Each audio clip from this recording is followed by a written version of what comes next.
Nakagawian na ng ilang kalalakihan ang sagutin ang tawag ng kalikasan kung saan sila abutan.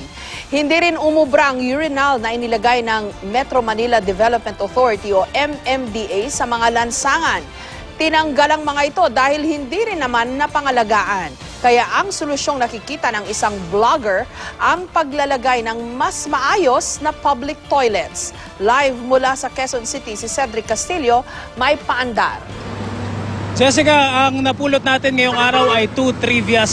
Una, ang pagdating daw sa pagtitiis o pagpipigil ng ihi, mas magagaling daw o mas nakakatagal daw ang mga babae kaysa sa mga lalaki. Pero pagdating naman daw sa palinisan na CR ay wala raw pinagkaiba. Hindi lamang daw mga CR ng lalaki ang madumi. Ito ay ayon mismo sa isang vlogger na nakausap natin, nakakaiba yung trip kung yung pag-usisa sa iba't ibang mga toilet. Pero kung CR lang daw ang pag-uusapan ay wala na raw tatalo pa sa kanilang may sinlaki ng Metro Manila ang palikuran. Pinturang kulay dilaw at humihiyaw. Kung jingle bells din lang naman ang pakay, lubayan daw ang pader na ito. Sakaling ito sa Quezon City, wala man kaming natsyempuhan na nag-i-emergency landing sa pader. Sa lupa naman sa ibaba, mukhang mainit-init pa ang ebidensya.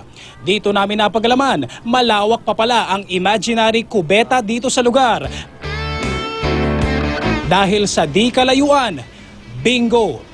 Nang maalwa na ang pakiramdam ni tatay, nagpaunlak naman siya ng interview. Pero siya na ang tumangging makipag-shake hands. Kasi masakit na yung pantog ko kaya talagang bibigay naghahanap naman ako ng may ihian, wala talagang may ihian.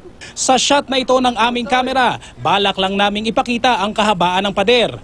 Akalain mo ba namang, ayun, may nakakubli pala sa likod ng poste. Si Kuya, wala raw regrets sa kanyang pagpapakawala. Parang aso sir para pag may naamoy ka mapangi, parang doon na rin Yes. Ganun na sir, ganun sistema sir. So parang na magnet ka doon sa amoy? Oo, sa amoy sir. Habang kausap namin si Jingle Boy number 2, bigla kaming napahinto at napalingon. Meron na naman palang tinawag ang inang kalikasan. Kapareho ng dalawang nauna sa kanya, ang lalaking ito hindi nahihiyang humarap sa katotohanan. Kaya hindi ko na naisip na bawal doon. Hindi ka nahihiya? Hindi naman. Hindi naman kasi parang hindi naman sila nakatingin sa akin. Kung may makapagsasabi kung ilan pa ang pumila sa sulok na iyon, marahil ang dalawang dalaginding na ito, mga empleyado ng isang eatery na frontal ang view sa nanlilimahid ng gutter. At kung tagas lang ito ng tubig na gumagapang papuntang drainage, kayo na po ang magusga. Pangit tignan kuya, kung tutuusan, pwede naman silang mag-CR, bakit kailangan pa nilang umihi dun sa side? Kami yung nahihiya kung nakikita namin, pero sila, ewan ko lang sa kanila. 2 taon na raw ang nakakalipas mula nang mawalan ng choice ang mga sumi-CR sa gilid ng kaling iyon. Dati raw kasi may urinal sa kalapit na kanto, pero hindi raw ito natagalan ng mga naglalagi roon. Maapaw, bumabaha doon pag Okay. Ano pong amoy dito nun? Mapanghi. Ni-request po ba na palitan? Wala naman nag-request po na palitan. Tila katatawanan na nga lang para sa iba ang kung tutuusi hindi kaaya-ayang kinaugalian ng mga Pinoy. Pero hindi lang natin alam, foul na ito para sa iba.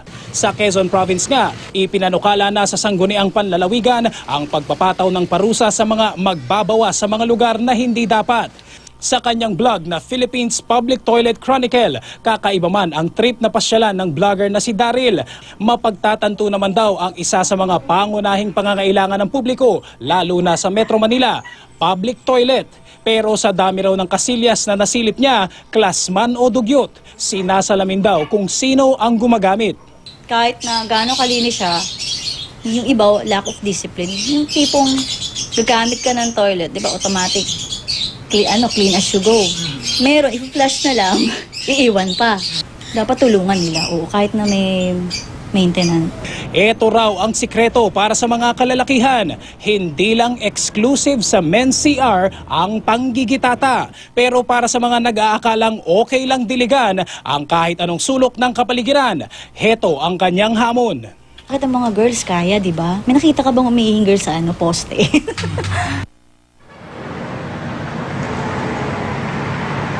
Jessica, nakausap natin sa telepono si MMDA General Manager Corazon Jimenez at ayon sa kanya ay nakaatas daw sa local government ang pangangalaga nitong mga urinals. At ang payo rin ng MMDA sa publiko ay konting disiplina lang daw dahil marami pa rin naman daw mapagsisiaran gaya ng mga restaurant, itong mga urinals sa ganito at pwede rin naman daw sa mga gasoline stations. Jessica. Okay, so may mga naiwan o natira pa namang mga urinal kasi yung iba wala na, no, Cedric? Jessica, hindi natin nakuha yung eksaktong bilang kung ilan pa yung natitira. Pero what we know is nung nag-start ang MMDA na mag-install ng mga urinals is more than 1,000 urinals o units daw ito sa buong Metro Manila. Pero through the years ay dahil made of iron itong mga ito ay madaling mangalawang. So yung iba daw ay pinalitan nila ng plastic. Yun nga lang, yung iba daw talagang tinanggal na nila at yung kagaya nung napuntahan natin kanina, wala naman daw request na palitan, Jessica. Okay, pero maganda yung puntos na bakit nga ba yung ating mga public toilet kung meron man talaga namang pagkarumi-rumi. I remember there was a time may kampanya yan na sana improve yung public toilets, may contest pa dun sa pinakamalinis at pinakamagandang mga CR, pero hindi na natin alam, mukhang it went the way of Ningas Kugon, yung usual. Yeah, tama yun, Jessica. Ang isang napaka-importante daw dyan talaga is mag-alat ka ng certain budget din para doon sa maintenance.